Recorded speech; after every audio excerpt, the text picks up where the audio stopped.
All right.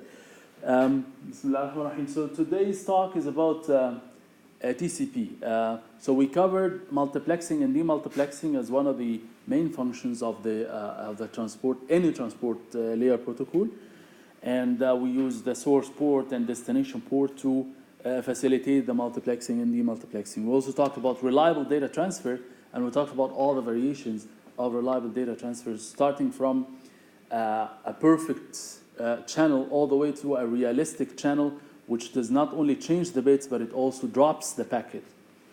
And we talked about stop and wait, go back N, and selective repeat.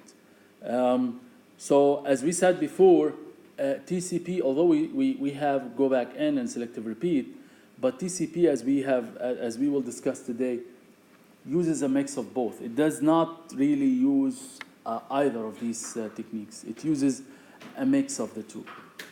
So we'll talk about TCP as a protocol, not as a technique, as a protocol, in terms of segment structure and how TCP performs reliable data transfer in light of what we have discussed before. And then we'll talk about flow control and congestion control and what is the difference between these. Okay, so TCP is point-to-point. What this means is that it facilitates the end-to-end communication between two endpoints. So it's not one-to-many communication protocol. It's not. There is no multicast TCP. Okay, TCP provides point-to-point communication. So if you want to use multicast as a communication, then you have to use something other than TCP. Okay. TCP itself is 100% reliable. So if you use TCP, you cannot talk about packet loss. So TCP guarantees 100% reliability. So if you have to do retransmission infinite number of times, TCP will do that. Will do what it takes to guarantee 100% reliability, which, as we have discussed before, may not be necessarily efficient in some applications, right? It provides in-order byte stream. Provides in-order byte stream to what? To the application. Okay. So even at the receiver side, there might be some gaps, as we have discussed before. There might be some gaps, which means that you may actually, the receiver may support some in-order reception, right? But when it sends anything to the application layer, it has to be in order. So TCP provides in-order byte stream to the application. There's no message boundaries in the sense that TCP does not talk about segment ID. It talks about byte sequence. Okay, so it deals with the traffic as a sequence of bytes. There's no boundaries. It doesn't care about boundaries. So the application layer sends you a message, and TCP deals with this message as a stream of bytes.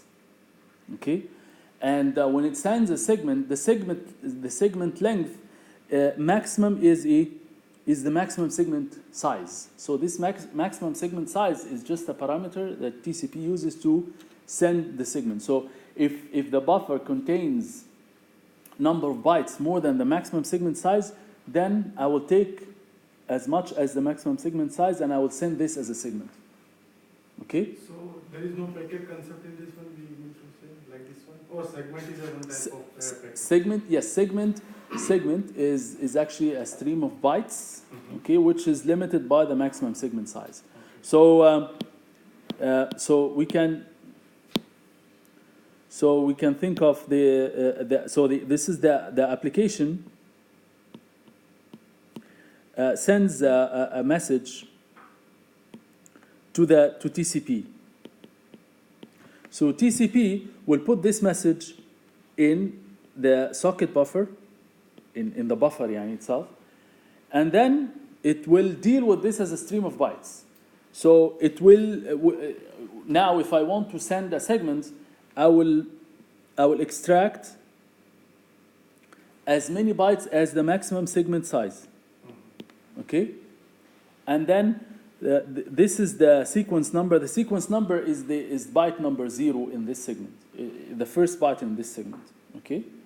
And the segment has a size which might not necessarily be maximum segment size. Why? Because if the number of bytes is less than the maximum segment size, then I will take as many bytes as I have. Okay, so it's like I have a container of maximum segment size, and then I take as many bytes as I can in this box. Okay, so if the number of bytes are more than this box, then I put as many as the box can allow me to do. And then I send. If what I have is less, then I put everything in the box and send it. In that case, the box size will be the number of bytes that I have. So each segment has a start byte and a size, which might not necessarily be the maximum segment size. So in any case, there are no message boundaries. The message itself can have any length, and it's based on stream of bytes, not just a segment ID as we have discussed before. TCP pipelines the congestion and flow control into one technique. So both congestion control and flow control, they both control the window size.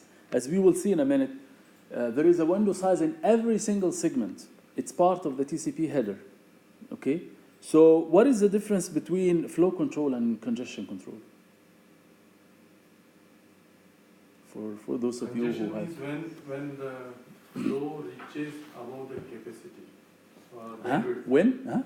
When the flow reaches above the bandwidth. Above that. Or multiple transmitters transmitting, and it is above or same time they are transmitting something like this. That time.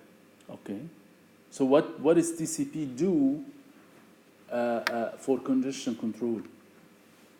What does it do to control the congestion? I think there's a congestion window. The congestion window is the window size. Okay. And what does it do? Change the size. To why? Why does it change it?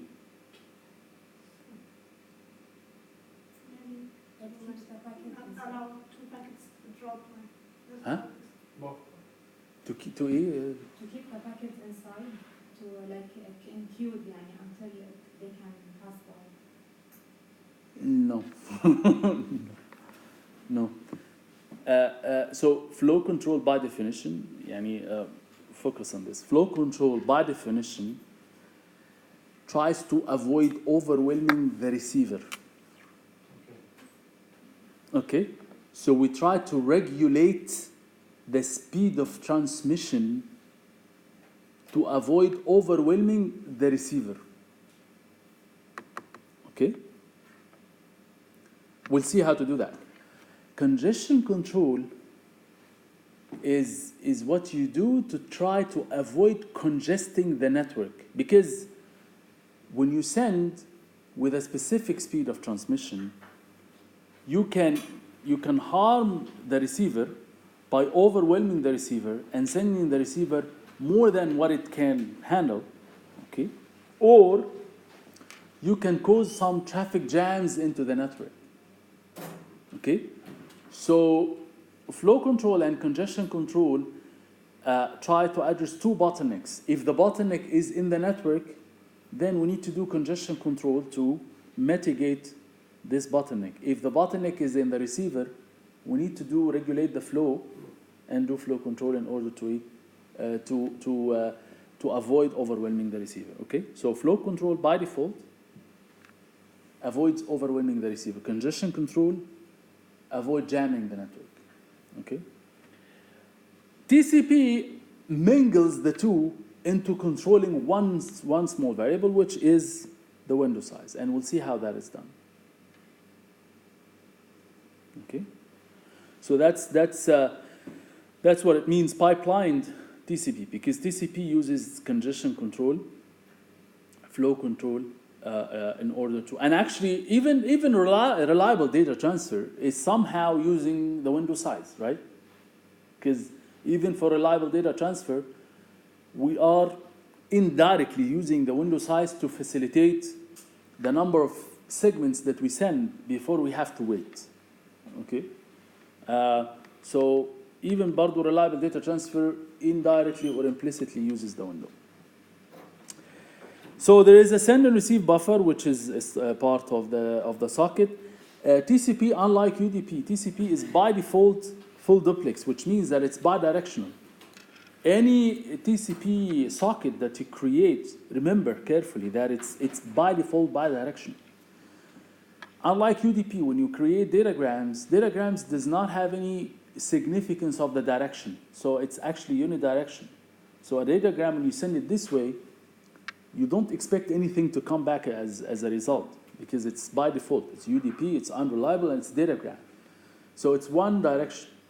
Okay. So TCP is different. TCP is by default bi-direction.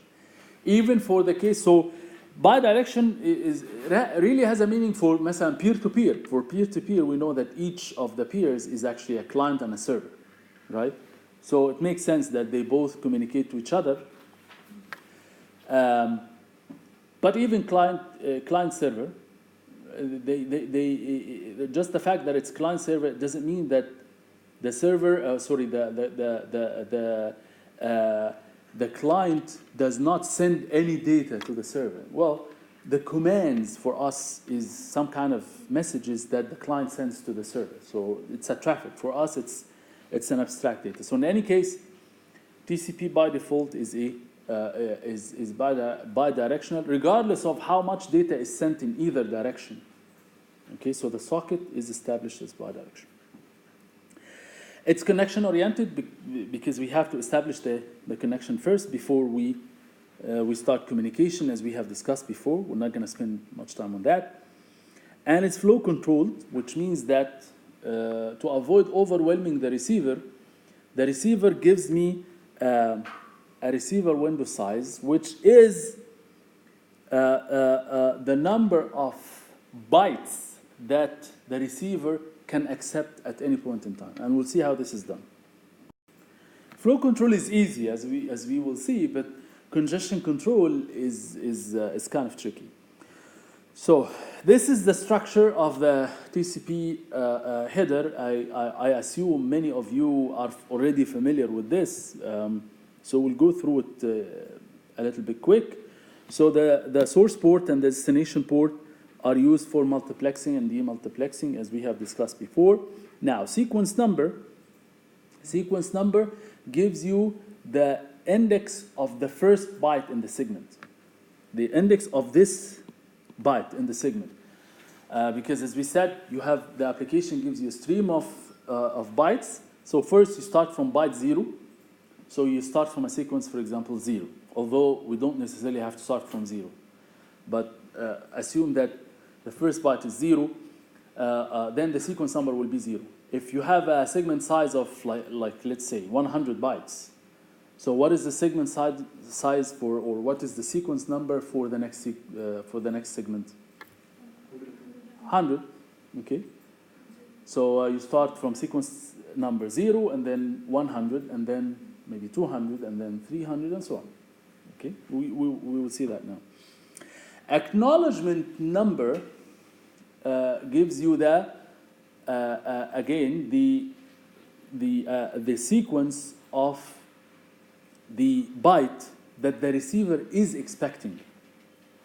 Okay, and that's not necessarily part of every single segment, because TCP here, because TCP is bidirectional, so it uses the concept of piggybacking. You know, piggybacking talks about the fact that while the segment is being sent, I'm also sending you acknowledgement for what you have sent me before. So this is called piggybacking. So it's like you are sending a letter to one person, but before you send it, you just put in this letter some information about what you have received from this person before, something like that.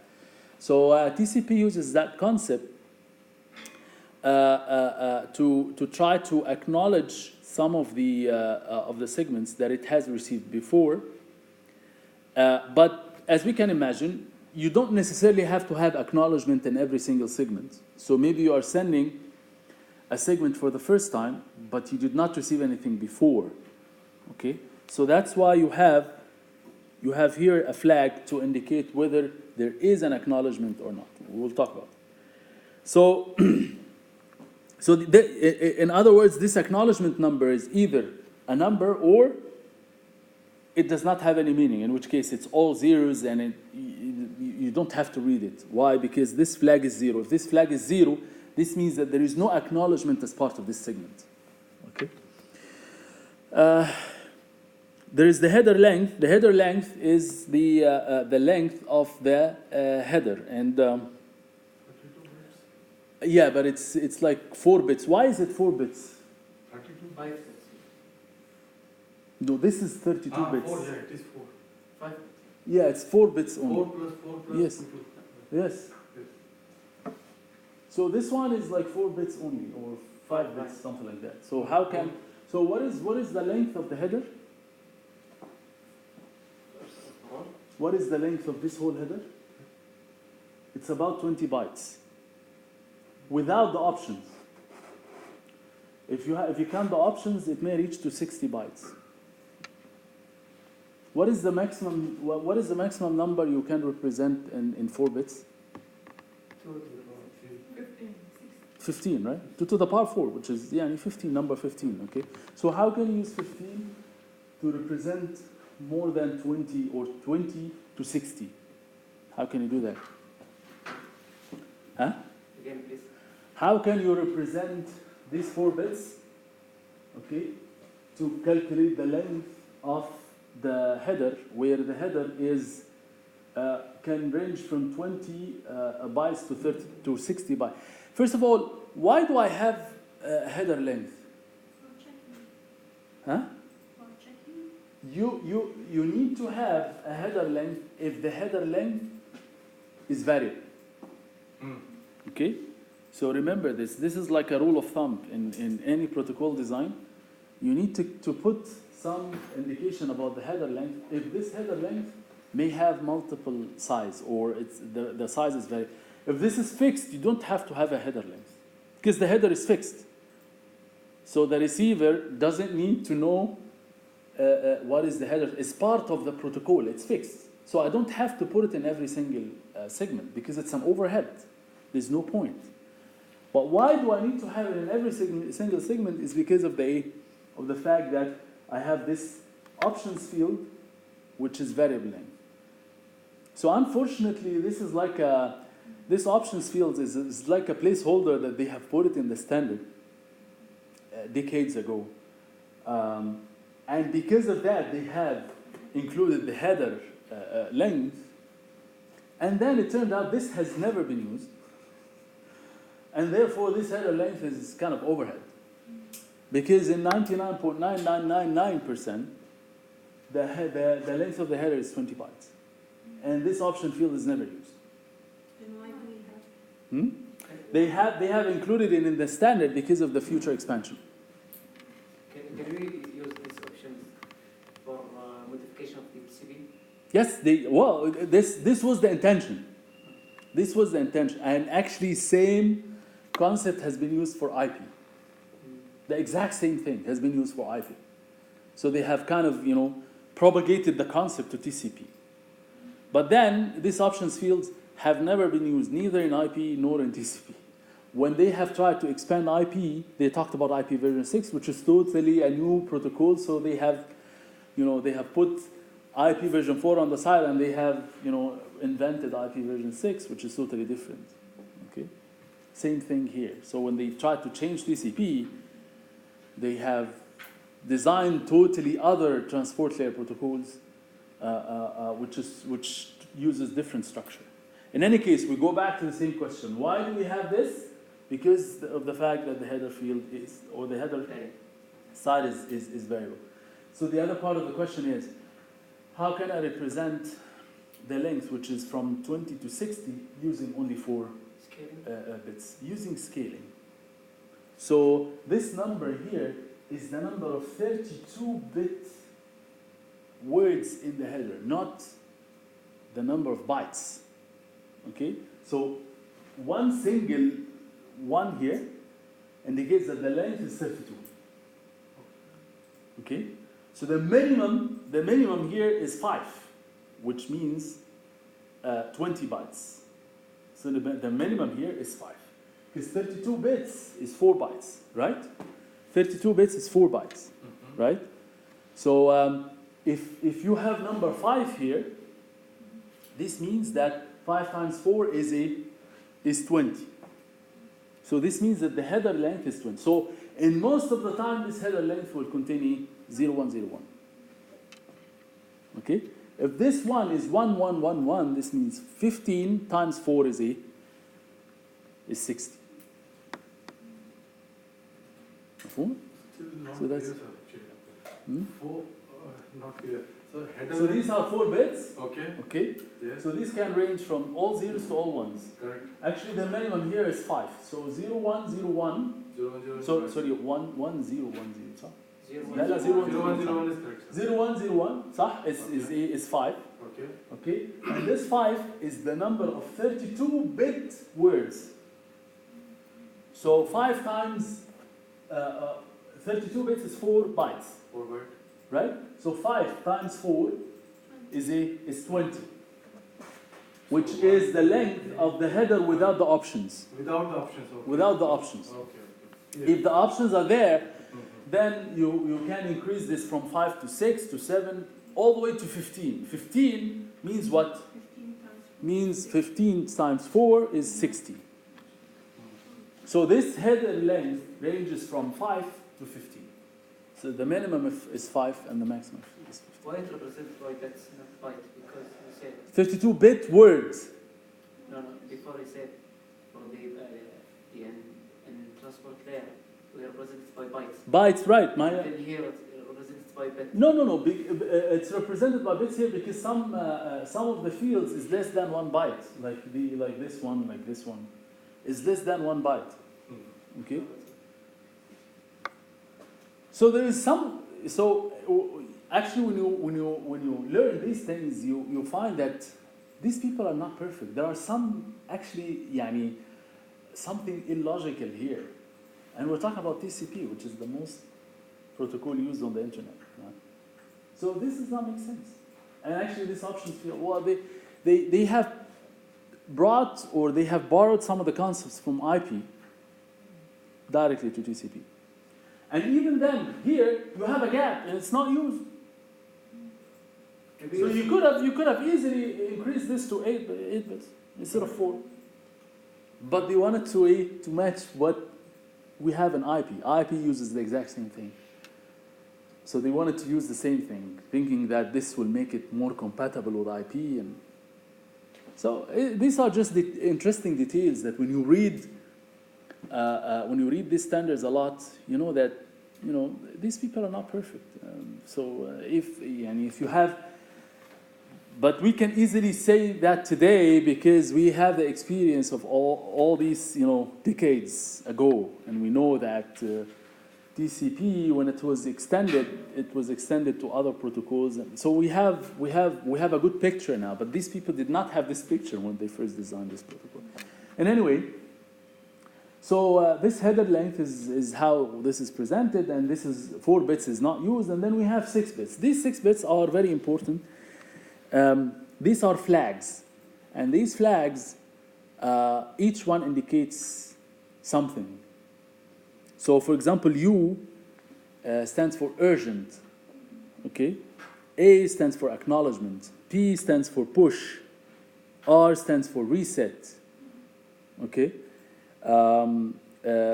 S stands for synchronization, yes, sync, yes. And F stands for fin or finish. Okay, so S and F and R, S, these are used for connection establishment, for establishing the connection and disconnecting or resetting the connection. as we said, the A flag or the acknowledgement flag, if this flag is 1, this means that the acknowledgement number is filled with a specific number that has a meaning, okay? If this A, huh? Does not duplicate? No, it's not a duplication. This means that if this flag is 1, this means that TCP is trying to send a segment with some data, but at the same time, it tries to acknowledge a segment that it has received before. So it's like, it's both. I'm sending you a new segment, and I'm acknowledging a segment that you have sent me before, both at the same time. Okay? The segment should be the acknowledgement. The same segment contains an acknowledgement. The same segment that I'm sending you contains an acknowledgement for what you had sent me before. Okay? So how would I represent this? Because this may not be the case for all the segments, right? Obviously. So if this flag is 1, this means that I have acknowledgement as part of this segment, in which case this number has a meaning. The acknowledgement number in that case has a meaning. If this flag is 0, this means that you don't care about the acknowledgement number. There's no acknowledgement as part of this segment. Okay? As we said, R, S, F are used for connection establishment and disconnection. The push and the urgent fields are almost never used. Actually, they are never used also. The push flag, we have discussed before the fact that the receiver may accept in order segments, right? So I accept a segment at the receiver side, and there is some gap. So I'm not receiving the segments in order, right? But do I send this segment up to the application layer? No. When do I send this segment to the application layer? When the gap is filled, right? So we talked about that before. Why? Because TCP provides in-order delivery. Whether you use selective repeat, go back and whatever, to the application, everything is in order, right? That's the exception here. If you have this flag P is 1, then the receiver will have to immediately send this particular segment to the application layer, even if it's in order, even if it's out of order. Which means that if this flag is 1, then you override the in-order delivery for TCP, which means that this segment cannot wait to be sent to the application layer. Again, this is some kind of a very important segment, and you need to send it immediately, and so on and so forth, and this turns out to be never used. Okay? So it's not even exposed to you as part of the socket. You cannot control this push field in any way. So the urgent is similar. It's kind of similar, but this urgent is combined with the urgent data pointer. So the application may be sending the transport layer some message, and this message contains urgent data, which is not the whole message. It's part of the message. It's like you are sending a big message, but part of this message is urgent. Okay. So in that case, this urgent field or urgent flag will be 1, and this urgent pointer will point to where the start of this urgent data is inside the message. Again, inside the message. Or inside the message. The segment. Inside the message. Inside the message itself. Inside the message from the application. Could be many segments. As I said, this is never used. So forget. I'm just for completeness. I'm explaining this, but again, this is not used. It says it's generally not used. So neither the urgent flag nor the push flag have ever been used. Okay, they are still part of the standard, but they have not been used. Yeah, the receiver window. This is the most important field.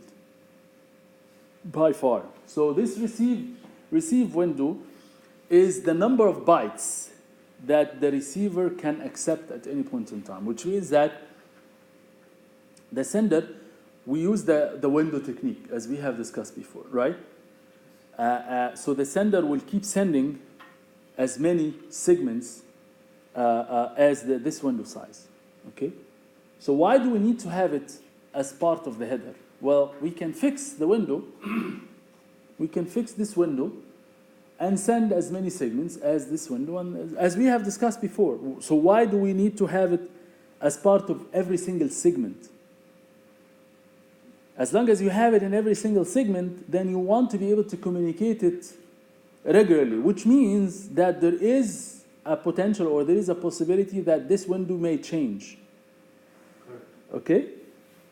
So the reason for this is that the receiver might be overwhelmed. So the sender may need to regulate the number of bytes that it sends to this receiver, because if I use fixed window, chances are this fixed window may be more than what this user can handle. So I will send many bytes, and the receiver cannot cope with this number of bytes.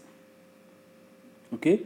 In which case, I will overwhelm the receiver. So we used window technique before, and the fact that it's part of the segment is to use it for flow control. So that's what we know. Actually, in few minutes, we know that, or we will realize that we also not only use it for flow control, but we use it for congestion control as well. So we use this for flow control and congestion control. So we know the fields now. Of course, checksum, straightforward. We know what checksum is used for. It's just for error detection. Okay, so just to detect whether there is an error or not. This error for whole segment or for the whole segment? So for the whole segment, yes.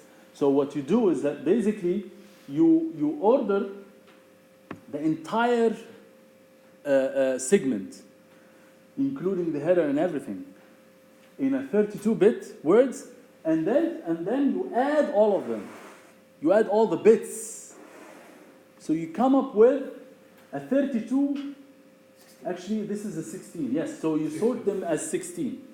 So you sort all the fields and the data, including the data and options and everything. You sort them as 16-bit words. Okay? And then you get the summation of all of them. And remember that the summation is XOR, not like is XOR. And then you put this in the checksum. At the receiver side, you do the same thing. If it matches this checksum, this means that there is no error. If it doesn't match, this means that there is an error. Okay? This is 32 bits, the entire thing, not 32 bits. Huh? The entire thing is 32 bits altogether. This is 32-bit words. That one row here is 32-bit words, okay? But this is 16, so you need to sort them in 16-bit words. So for error, this is for error detection, huh? For checksum, for calculating the checksum. At the sender side, you order all the 16-bit words on top of each other, and then you get the summation of all of them, and then you put the answer here. At the receiver side, you do the same thing. If it matches, then you are correct. If it does not match, you are in error. Okay. So that's how TCP works.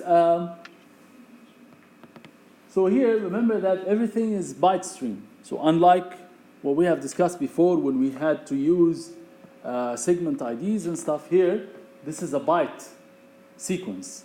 So the sequence number here is 42. This means that we are starting from byte number 42 in the message. Okay? And the acknowledgement is 79. Oh, remember, there is no correlation between this sequence number and the acknowledgement number. Because the acknowledgement, I'm acknowledging what I have received. Okay? So when the sender sends to the receiver, it uses specific sequence numbers. When the receiver sends back to the sender, it uses different sequence numbers. And this acknowledgement means exactly And pay attention to this definition. I have received up to byte number 78 correct. Please send me number 79. This is what this means exactly.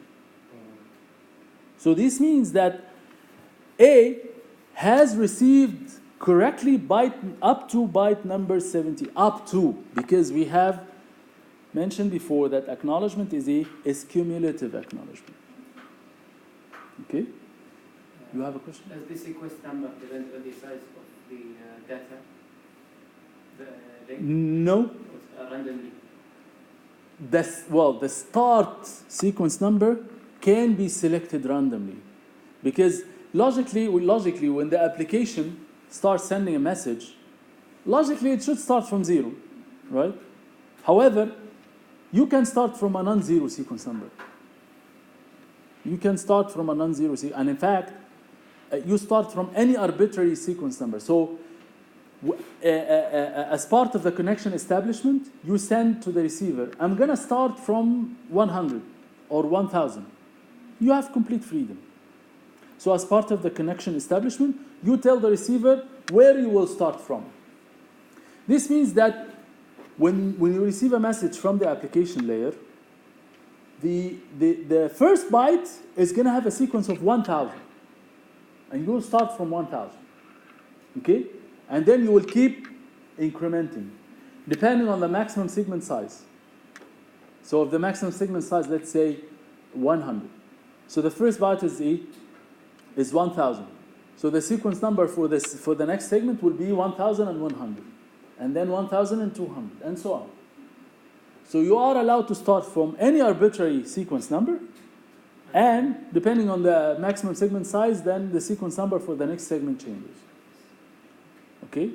And remember, the sequence number for one direction is incorrelated to the sequence number from the other direction, which means that from the sender to the receiver, you are using a sequence number which is different from the other way around. Okay? Which is the case here. So the sequence number is 42 and the acknowledgement number is 78. So this means that I'm sending starting from byte 42 and I'm sending only one byte. Here I'm sending only one byte, which is one character. This is a telnet scenario. So the user has sent like a command C or something, and A is sending this to B. Okay? So this acknowledgement means that I have received before 78 bytes correct, or I'm expecting byte number 79. This means that when B sends to A, the sequence number has to be 79. If it's not 79, this means that it's out of order. Okay? And we'll see how out of order is being handled on TCP. We know that out of order for go back N is not accepted, right? Only in selective repeat is accepted. But we'll see how TCP handles that.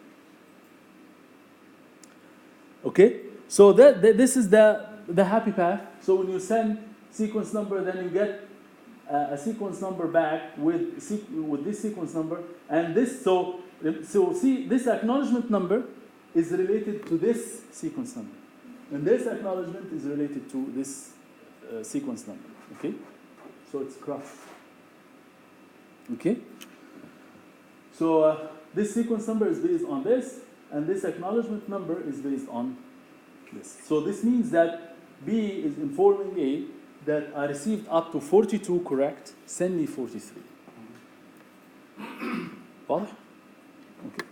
So this is how sequence number is calculated, and you have a question? Why the acknowledgement is 43 and 42? Because here we have one character. Added like one? Well, it depends. Well, I may add here more than one, depending on the segment size. Remember, sequence number gives you the sequence of the first byte.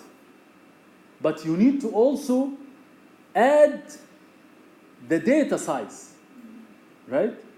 In order to calculate the segment size or the sequence number for the next segment. Here, it happens that the data size is only 1 byte. So that's why we have incremented 1. If this sequence number is 42 and the segment size is 100, okay, this means that this will be a 143 in that case, or 142 actually, counting the first byte. Okay. Okay. So how the receiver handles the out of order? That's the question. Well, TCP did not answer this question. TCP protocol did not answer this question. It left it up to the implementer, which means that you may actually support out of order reception of some segments. Okay, which means that we are using concept like selective repeat, right? Because go back N does not allow out of order reception at the receiver, right? We said that for go back N, the receiver always has only one pointer. Okay, pointer to one segment only, and it has to receive the segments in order. So here TCP does not restrict that. So you can use out of order reception, which means that TCP may use out of order delivery like selective repeat. Does that mean that TCP can use selective repeat? No.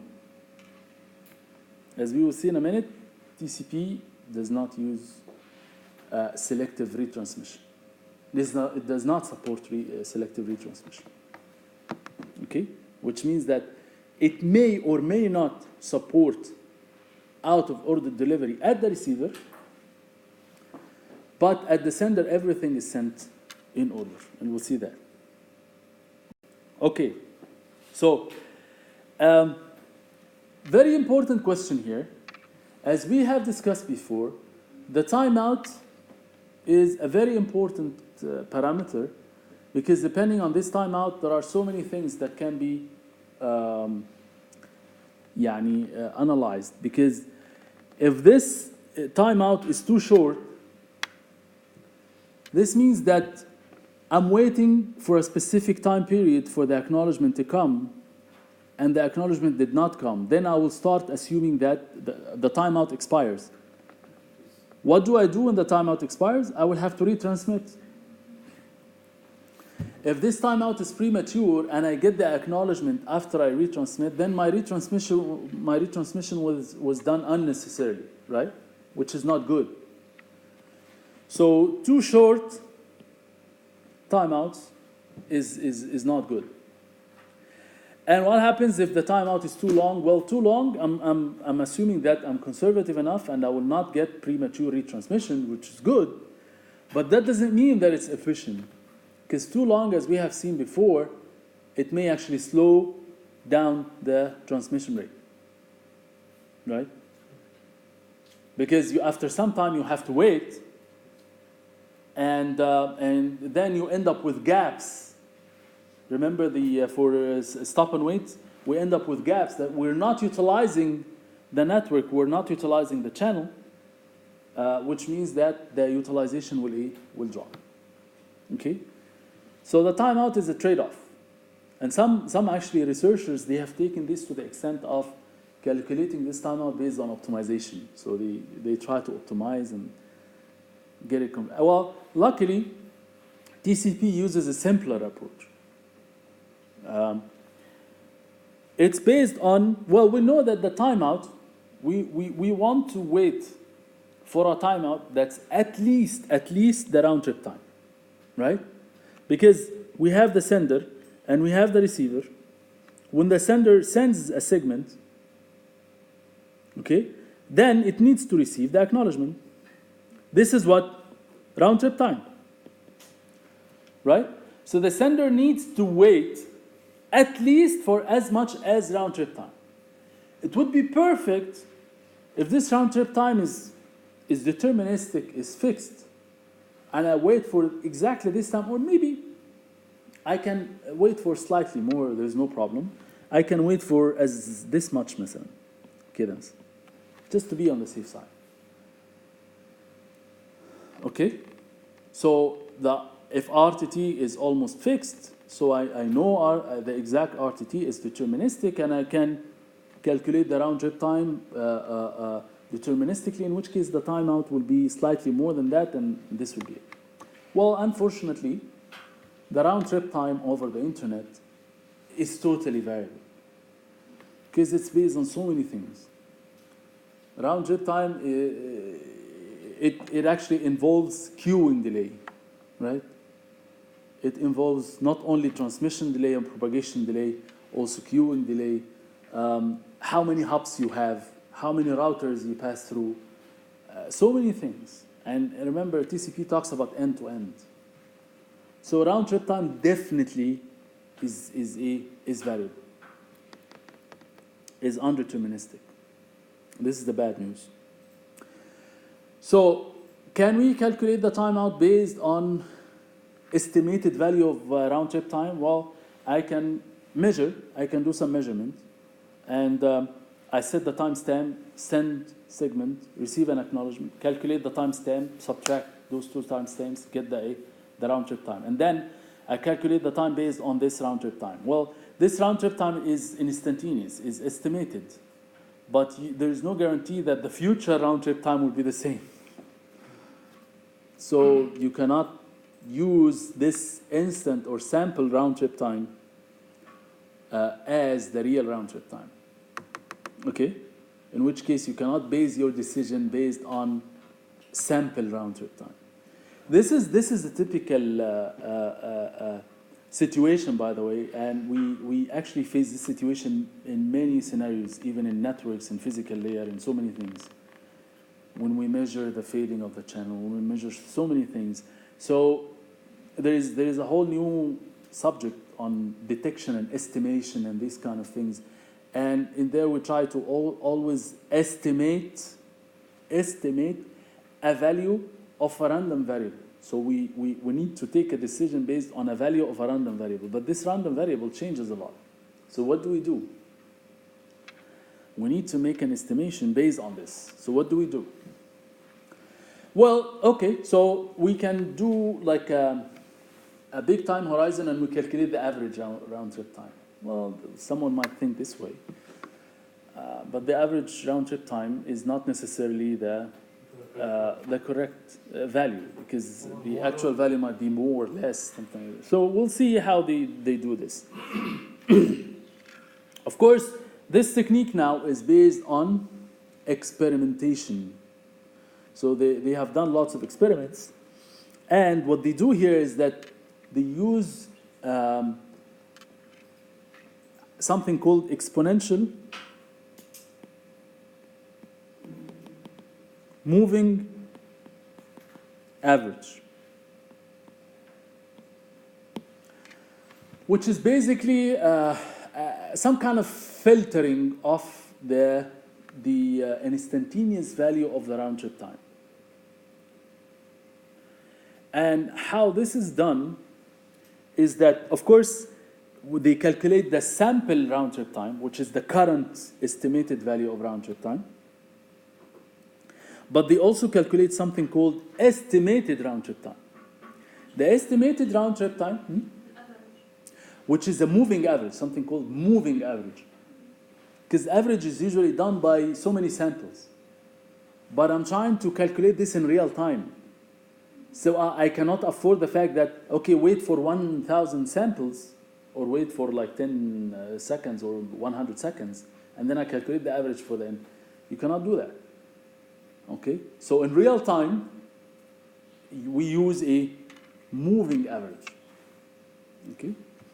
So the way that this is done is that we use estimated round trip time. Okay, the estimated round trip time is 1 minus alpha, and alpha is a configurable parameter. Alpha here is this number, and this number is based on experiments. This is not to say that this is the optimal alpha or something like this. Is based on experiments.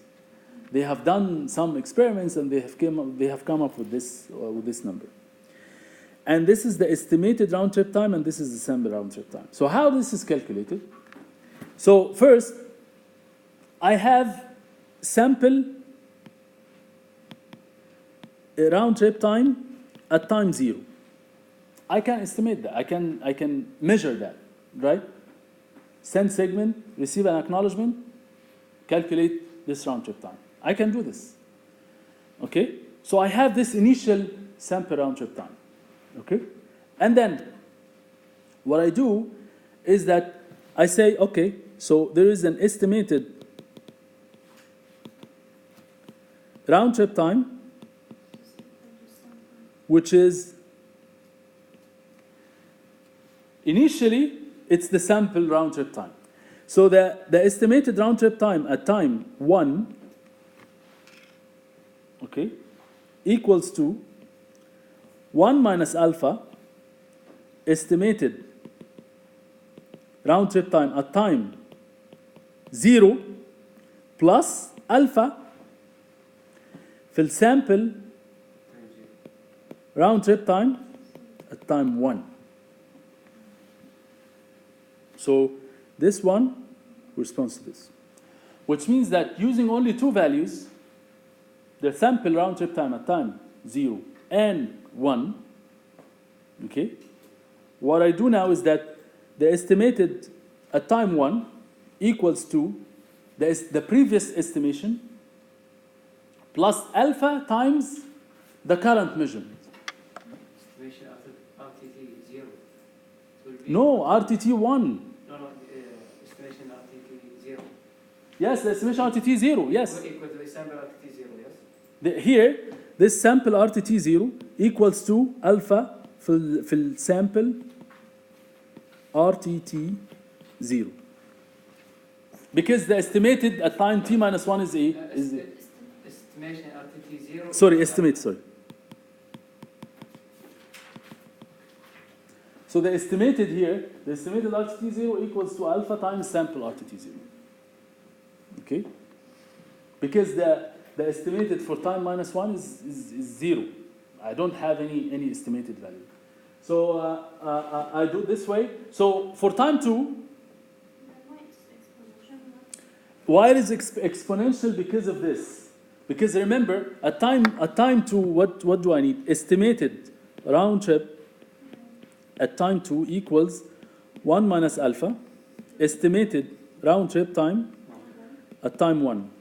Remember, round trip time at time 1 has 1 minus alpha times. So every time you calculate, the estimated value gets multiplied multiple times. So that's why it's called exponential, because you are multiplying by factor, and this factor keeps multiplied multiple times. So you are, as time goes by, what this technically tries to do is that it tries to decay or insignifies the effects of the history, okay, and take the current value as the more representative value. But I cannot use the current value as the only estimation, right? Because it's an instantaneous value. So I have to take the history into consideration. But considering the history, every time I multiply it by 1 minus alpha to try to create some exponential decay. Because 1 minus alpha, both sides are always less than 1. So you keep multiplying the estimated value by 1 minus alpha multiple times. Okay? So potentially what you will have is something like this. So this is of course, this is the instantaneous value, which varies a lot. The moving average tries to have like a filtering effect. It's like a moving average. Okay? So it's clear that this is a lot smoother.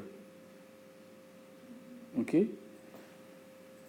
But so this is the red one is the estimated value. But is this a really representative value for the timeout? Remember, here we are trying to estimate the round trip time. We did not yet calculate the timeout. If I calculate the timeout based on this estimated value, right, the round trip time is actually higher than that. So I did not really solve the problem.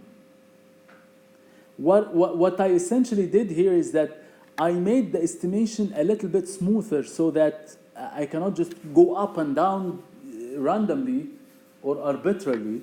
I need to base my decision based on something that changes gradually. So changing the instantaneous values into a filtered value. Always remember, estimation based on filtration or based on filtered value is a lot more efficient. But again, that does not answer the question. I cannot use this estimated value as a timeout. You have a question? Estimation. Yeah, for estimation, always estimation based on instantaneous value is not good. Especially when you have a signal with random amplitude.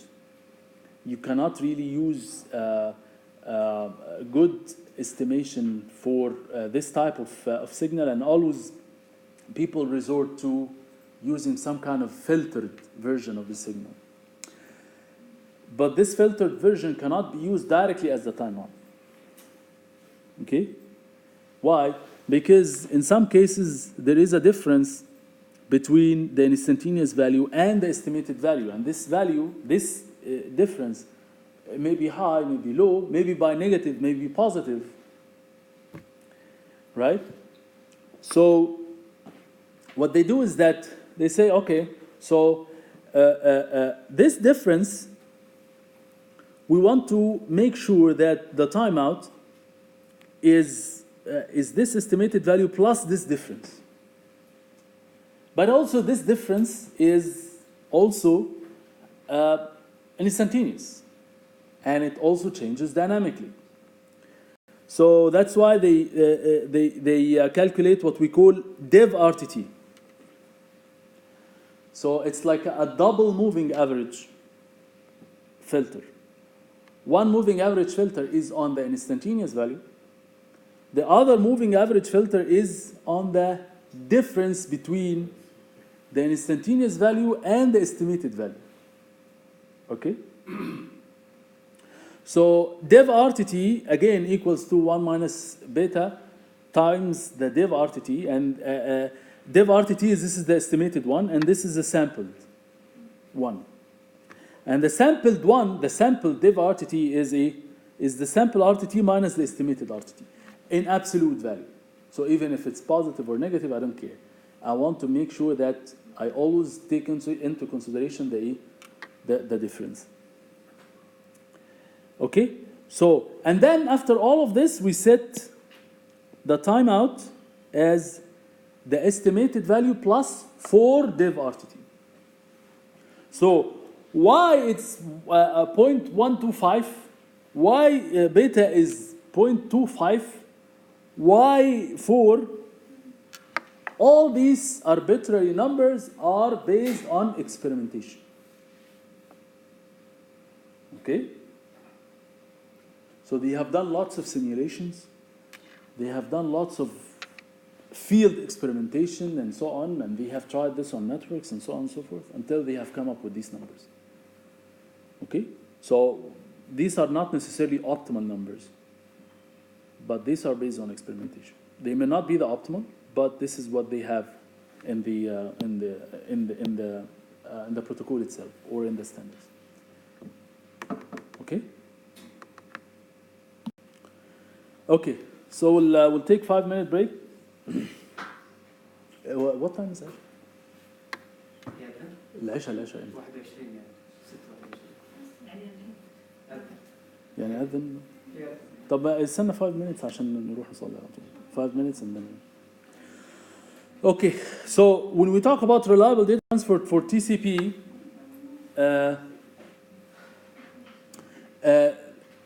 as we are supposed to be aware of this, that IP itself is unreliable. IP as a network layer protocol is unreliable. We should know that, at least from 455, we should know that. IP is unreliable. What's 455? Hmm? This, the code. 455 is course, Introduction to Networks. Okay? Or any other course, Introduction to Networks, you should know this information that IP itself is unreliable. So TCP provides reliable data transmission over IP. Okay? Type. So acknowledgement itself is cumulative, as we have discussed before. TCP uses single retransmission time. So this is a clear thing. So unlike selective repeat, TCP uses a single timer, which means that it does not provide selective retransmission. As long as you have a time per window, you cannot have selective retransmission. Because selective retransmission requires one timer per segment, remember? We talked about this when we discussed selective repeat. So each segment will have its own timer. So that if the timer expires, we send only this segment. That's what selective repeat does. So TCP is not selective repeat, for sure.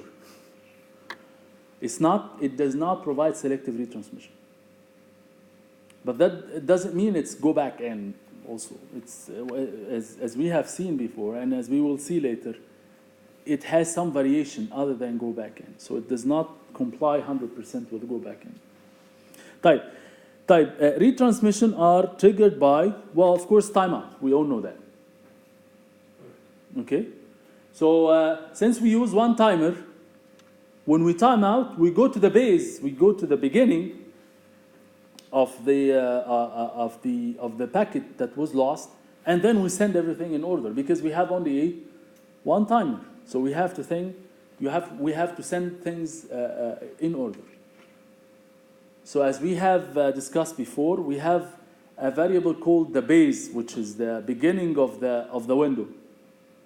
So if there is a timeout, we go back to the base and we start sending from there. Okay? Because the base is the one that I did not receive any acknowledgement for.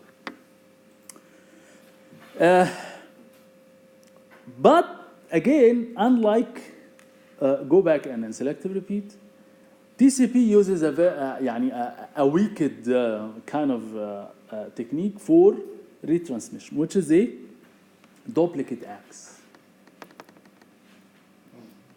Remember that, as we said before, duplicate act is kind of equivalent to negative acknowledgement, right? Because if the receiver sends the same acknowledgement twice, this means that it looks like there is a gap. I'm receiving something out of order. So I'm sending the old acknowledgement. If I send the old acknowledgement more than one time, this means I did not receive this one. Okay? If timeout is not finished. Yes. So sometimes the sender might be smart enough and say, okay, I got this acknowledgement twice. So this means that, okay, this packet, even though I sent it before, but it was not received.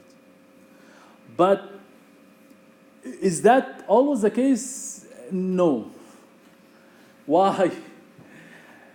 Sometimes it happens on the internet that you send two packets, one after the other, packet 1 and packet 2, and they arrive at packet 2 and then packet 1. Why? Because of the problem is that IP is unreliable and IP is connectionless. So TCP itself provides order delivery to the application, but IP has nothing to do with this. So IP will send these packets, and some packets may take a different route. So the packets might arrive on the other side out of order.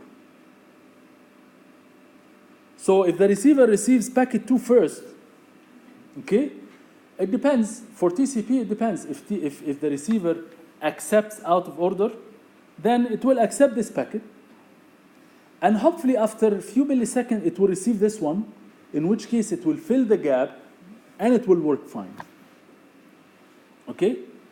But when it receives packet 2, it will send acknowledgement for packet 1. Right? So if the sender receives double acknowledgement for packet 1, it will try to retransmit packet 1, although packet 1 arrived, but it's late. Right? So this scenario is interesting, and the duplicate ACK may not necessarily indicate that packet 1 did not reach the receiver. Okay? So it may happen that they will arrive. Eventually they will arrive, but they will arrive with a different order. Okay? So duplicate ACKs may not necessarily be perfectly equivalent to the timeout, unnecessary. And that's why we will see in a minute how TCP does it. Okay, so initially, consider simplified TCP sender, ignore duplicate ACKs, ignore flow control, ignore congestion control, and let's see how it works. So if we ignore all of this, this is basically the how TCP works from the sender point of view. So from the sender point of view, data received from the application. If the data received at the application layer, we create segment using the sequence number, starting from any arbitrary number, as we said, like let's say 100 or 1000 or something. And then the sequence number in that case will be the sequence of the first byte in the segment. Start the timer if it's not already running. Maybe I sent some segment before, in which case the timer is already running, in which case خلاص, I don't have to start a new one. And then then I send the packet. The expiration interval is the time out interval, which we have calculated before using the technique, the double moving average filter for the estimated round trip time and the dev round trip time. If the time out expires, retransmit the segment from the beginning, from the base. Retransmit the segment that caused the timeout, and then when I retransmit, I restart the timer. If the acknowledgement is received, if acknowledgement received previously acknowledgement segments, then I update what's known to be acknowledged. And as we will see in a minute, if this acknowledgement is repeated multiple times, then there is something I have to do. But here, we're not handling any duplicate ACKs for this one. And then start the timer. If the acknowledgement that I received, sliding the window, and then I got to the base, then I have to start a new time to calculate a new timeout. So these are the typical scenarios for retransmission as part of TCP. Let's stop here. So those are two typical examples. We have discussed this before for go back in, if you remember. But here, the difference here is that we try to do it the way TCP does that. So when we send here, the base equals 92. The base is like the beginning of the window. This is the parameter that holds the beginning of the window. So when I send with the sequence number 92 and the length of this segment is 8 bytes, if the acknowledgement is lost, for example, and assuming that my window is only 8 bytes, just for the sake of this example, then when I time out, I will have to retransmit, and I receive that. When I receive the acknowledgement, I will move the window. So send base here indicates that the window is sliding. And it's sliding by number of bytes, which is indicated by the segment size. So that's easy. This example here shows the accumulative acknowledgement and the premature timeout. So if I send two packets, one is 92 and it's 8 bits, so the next one is 100, and I'm sending these back to back, if the acknowledgements are delayed, and the timeout estimated here is premature. Of course, this rarely happens in TCP, given the technique that we have talked about in the previous slide, using the moving average. But just for the sake of this example, assume that timeout is premature, and the timeout happens before the delay comes. So this is a delayed acknowledgement. Okay? So TCP in that case will go to the beginning of the window, which means that I will try to send 92 again. Okay? But here I should try to send a sequence number 100. Why I didn't send it is because I received an acknowledgement, and the acknowledgement here is 120. Okay? So the acknowledgement 100 was delayed, but before I sent the sequence number 100, I received an acknowledgement 120, which means that I have already received successfully the up to 119 correctly. Please send me 120. So that's why I did not engage into sending the 100 the 100 sequence number, but here I have updated the send base. So that's why I have send base here 100, send base here 120. So when I receive this acknowledgement, I will update the base as 120. So I have to slide the window. In this case, this retransmitted will be discarded. Well, retransmission will be discarded, of course. Okay? And regardless of this, the acknowledgement will be 120. So you send 92, which means that you should logically receive here 100, right? The acknowledgement here should be 100, right? But the acknowledgement here is 120, which means that I have actually received both. So you don't have to retransmit this one. Okay? So here we explain two concepts. The fact that timeout might be premature, but the acknowledgement is accumulative. Because the acknowledgement is accumulative, I may actually not have to retransmit some of these segments. Okay? Type. So that's one scenario. And this, of course, is another scenario that the timeout here is long enough.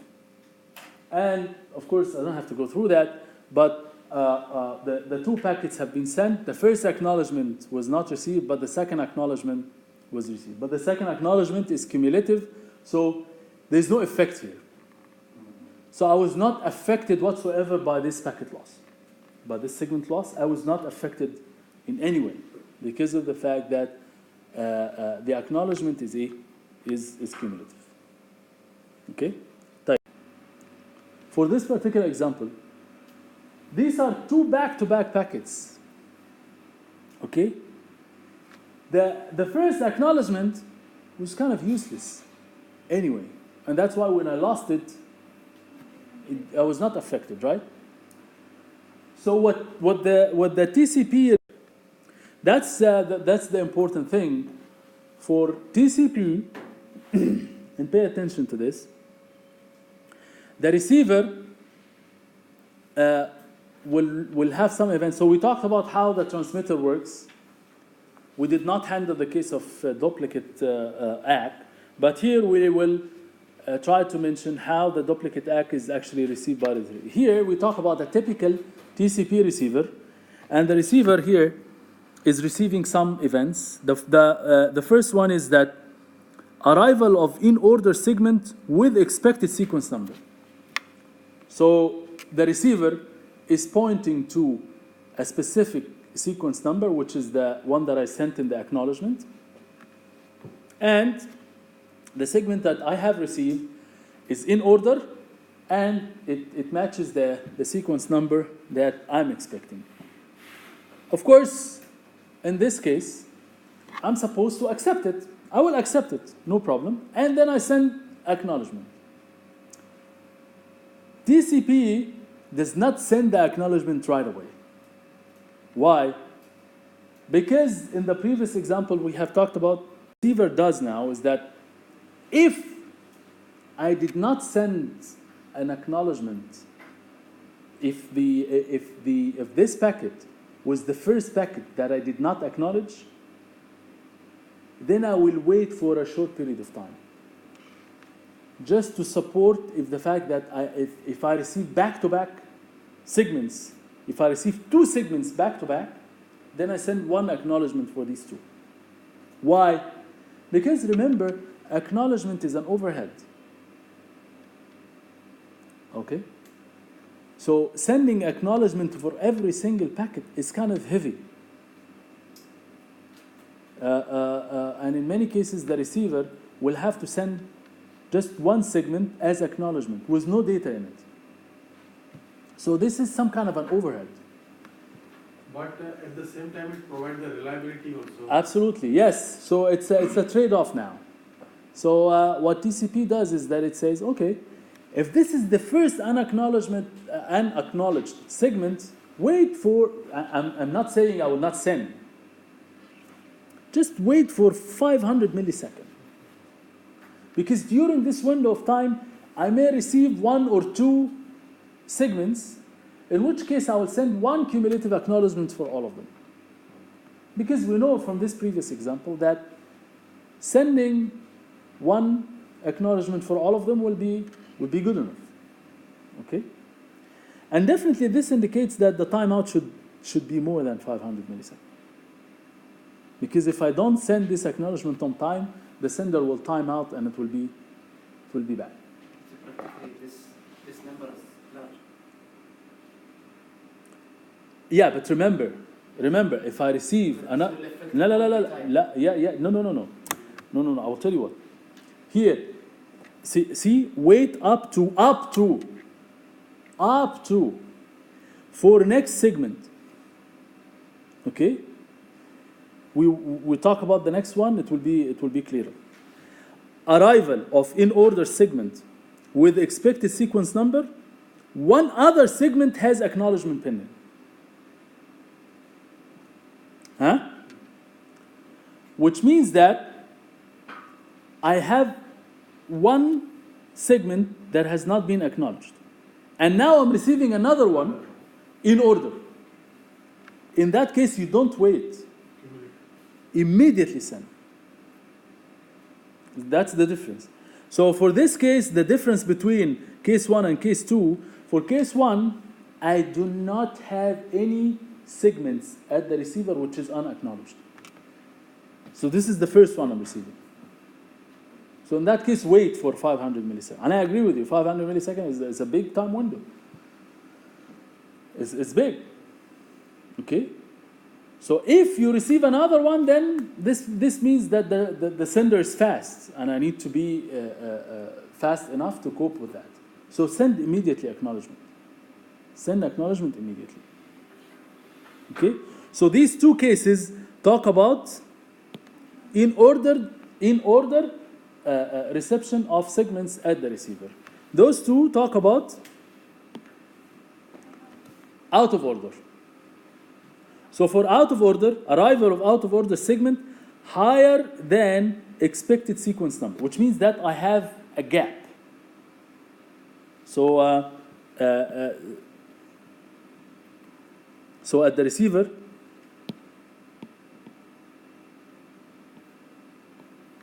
I received up to here correctly, and the sequence number at the receiver is pointing to here.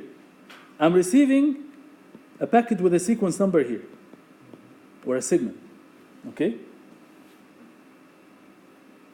So in that case, see the action now for the receiver. Immediately send, so immediately, don't wait. So the 500 millisecond window does not apply here.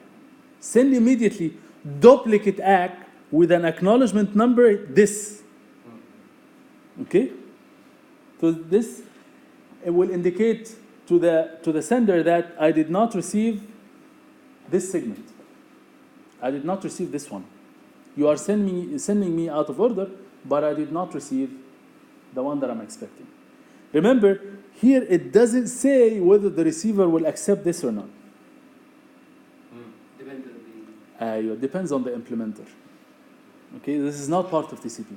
So whether you accept it or not, it's up to you. And for both cases, you will comply with TCP. So the implementer might choose to accept it, or might choose to drop this segment and accept only the ones that are in order. But in all cases, I need to send immediately a duplicate ACK with this sequence number that I'm expecting. Okay? Type. Arrival of segment that is partially or completely fills a gap. So partially means that I'm receiving a segment here. So I'm receiving a segment which partially fills a gap. Again, same. Immediately send acknowledgement provided that the segment starts at the lower end of the gap. So the segment number depends on whether this segment is here or here. If the segment number is here, then you send an acknowledgement of this byte. If the segment is only here, then you send acknowledgement of this byte. Duplicate acknowledgement. So in all cases, if you have a packet that partially or fully fills the gap, you send immediate acknowledgement similar to this, but the acknowledgement number is calculated based on whether this is actually fills at the beginning of the gap or in the middle. If it's at the beginning, then I will slide the sequence number to the beginning of the gap. Okay? If it's in the middle of the gap, then the sequence number will not change. Okay, why I have to send the duplicate acknowledgement immediately? Because maybe I will receive the segment and out of order, but there is a short time. Right. So we'll see why this is done. That's a good question. This duplicate app will facilitate what we call fast retransmission. Okay, which is it should be in the next slide. Yes, here. Okay. So timeout period often relatively long. Okay. So long delay before resending lost packets is kind of inefficient, and it slows down the transmission rate. So we can detect this loss based on duplicate ACK, but that's not perfect, right? Because of the scenario that we just talked about. The packets may arrive, but they may arrive with switched order. In which case you will send a duplicate ACK, and the other packet arrives, which will cause the sender to retransmit it unnecessarily. Okay? So, so the sender often sends many segments back to back. So if the segment is lost, there will likely be many duplicate ACKs. So that's why if one segment is lost and the ones after it, they will arrive to the receiver. This way, the receiver will keep sending duplicate ACKs multiple times, not just 2 times. It will send it multiple times, which means that I sent one packet, the next packet was lost, and I sent another packet, and then this, and then this. So for this packet, let's say this packet 3 and 4 and 5, the acknowledgement is always a 2. Okay? So if I send this 1, the acknowledgement will be 2. For this one, the acknowledgement will be 2. For this one, the acknowledgement will be 2. Okay? So what TCP does is that it increments the duplicate acknowledgement counter. If this counter reaches to 3, it uses fast retransmission. So if I keep receiving, which means that the window is, the timeout is very big. Okay? So this one, for this one arrived, this one lost. Before the timeout expires, I receive this acknowledgement, and then I receive this acknowledgement 3 times. So once here, and once here, and once here. So I received this acknowledgement 3 times. If I receive this acknowledgement 3 times, this is an indication, a clear indication, that packet number 2 did not arrive. Okay? So in this case, I will assume that even if the timeout does not expire, I will assume that packet 2 did not arrive. Of course, even this one is not perfect. But again, this one may be 99% accurate. But it will save me some time, better than waiting for the entire timeout. Because if I wait for the entire timeout, this will slow down the retransmission. So for fast retransmission, I will just calculate the duplicate acts. If I reach to 3 duplicate acts, then even before expiring the timeout, I will retransmit the packet starting from the base. I will go back to the base and retransmit. Because the base is the first unacknowledged. Because if I received an acknowledgement, I'll slide the window, remember. So I always wait for the packet that it's unacknowledged, or the segment that it's unacknowledged. Okay? So that's how the fast retransmission works. So this explains it. So this packet has been received correctly. This packet is lost. So so if this is 1, this is 2, this is 3, 4, 5. Assuming that each one is like 1 byte. Okay? So in that case, this one will have 1, and this one will be 2, and this one will be 2, and this one will be 2. Okay?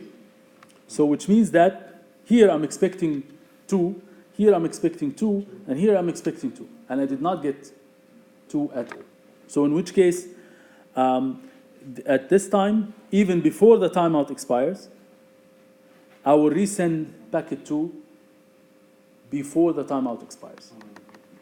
Okay? But 3, 4, 5, it is still up to the designer to decide to take it or not take it. That is, exactly. So the receiver itself, whether it accepted 3, 4, 5 or not, that's up to the implementer. The timeout should not start from here, yes? No, no. From the timeout. في timeout طبعا هنا. There is a timeout here. But when you receive the acknowledgement, you will update the timeout. Because when you slide, of course, there is a timeout here also. Yeah, I agree. There is a timeout here. But here, this timeout did not expire. And here I received an acknowledgement. So I will have to start another timeout. Because the base has moved. If the base is moving, then you restart the timer. Okay? So here, even before the timer expires, you do the fast retransmission. So that's another feature in TCP. Again, all these trying to increase the efficiency. So using these techniques, TCP tries to, and that's why TCP is dominating the internet. Even in video streaming, by the way. Video it's used heavily, although it's not perfect, but it's being used even for video streaming.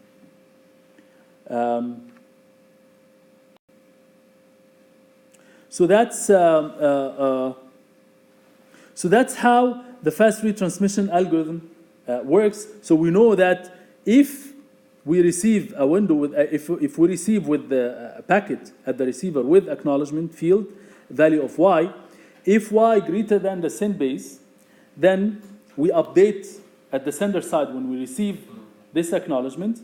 Then if this acknowledgement is within our window, okay, which means that this acknowledgement will be greater than the base, then this means that everything up to this point has been received, which means that we can slide the window. And when we slide the window, we have to start the timer. Okay? So else, we're not receiving the acknowledgement for of what we are expecting. We increment that. In that case, we are receiving a duplicate ACK for something that we have sent before. So in that case, we increment the counter of the duplicate ACK, and then if it reaches 3, then we do retransmission. That's the algorithm in a written. So this flow control is very easy. We'll talk about it because we close this case because it's very easy. The congestion control is kind of complicated, so we'll delay it to next time. The concept of flow control is based on the fact that the receiver itself has a buffer, which is the socket at the receiver side. So this socket buffer has a size. So logically, this size is controlled by two forces. Okay? There is the force that the network is trying to put some new segments into this buffer, and the application is trying to consume from this buffer. Okay? Because also the application has some speed into consuming these segments from the buffer. Okay? So if the application is a little bit slow, this buffer will keep accumulating segments.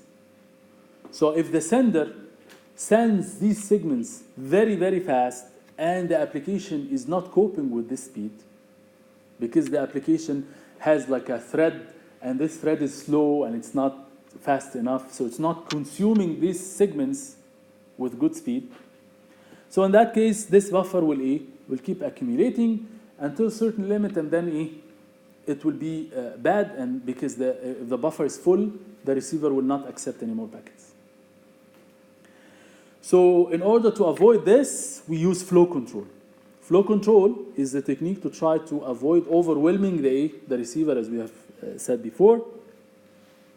And the technique is very simple. So the receiver has two parts in this buffer. The part that has some data to be consumed by the application. They have arrived and they are waiting for the application to consume these segments, and the receiver has a spare part of the buffer, which is the room that the receiver can use to accept new segments. Okay, so what the receiver tries to do is that the receiver, in every single segment it sends back to the sender, it will communicate this part, which is basically the receive buffer minus this part, or the receive window. So the receiver window is always the difference between the total buffer length minus the in-buffer segments. Okay? So this receiver window will always be communicated to the sender. So the sender knows that it should never go beyond this. So it can send as many bytes as this size, and then it will stop. Okay, waiting for acknowledgement. And always in the acknowledgement, I will communicate the new receiver window size that I can accept at this point in time. So the flow control is easy. You always communicate the room available for accepting new segments. It's very easy. And there is no complications to this. So in that case, if I do that and I keep communicating this receiver window to the sender will never overwhelm the receiver. And that can be done as part of TCP. It's very straightforward. The problem now is that, what about if I jam the network? Maybe the receiver is too fast, but the network is the bottleneck. If I send very fast, I will cause some traffic jam on the routers. Okay. This is, how can TCP get notified about this congestion? This is the main problem. Because for flow control, it's easy. It's end-to-end, point-to-point. I don't want to overwhelm the receiver. The receiver, which is on the other end, will inform me how many bytes I can send. It's very easy. But how would I know that what I'm sending is not causing any jam, any traffic jam in the network? This is the problem now. Okay, that's not straightforward. So so that for that we'll talk about it next time. That in some cases TCP assumes that any packet loss, any segment loss, is basically an indication that there is a traffic jam. Unfortunately, TCP has to work this way, is to assume that if there is any packet loss, this is most probably caused by traffic jam. Although we all know that this is not necessarily the case. But this is the only way for TCP because it's end-to-end. It doesn't know any information about the network itself. Okay? So as far as TCP is concerned, it's end-to-end. So the only way for me is that if there is any packet loss, if there is any segment loss, I will not receive an acknowledgement, I will time out. In that case, I will assume that most probably there is a traffic jam. How would I respond to this? We'll see. Okay? Is there any other way? Well, the only other way is that I should get a notification from the network itself. Like when the router has some traffic jam, its queue builds up, okay? And in that case, the router should inform the source that, okay, you are causing some traffic jam and therefore you have to slow down. In most of the cases, this is not supported in the internet. And we'll talk about why this is not done. Okay? But the simplest way that TCP works is just to assume that any segment loss is an indication of traffic jam. Okay? So we'll talk about it next time, Jim.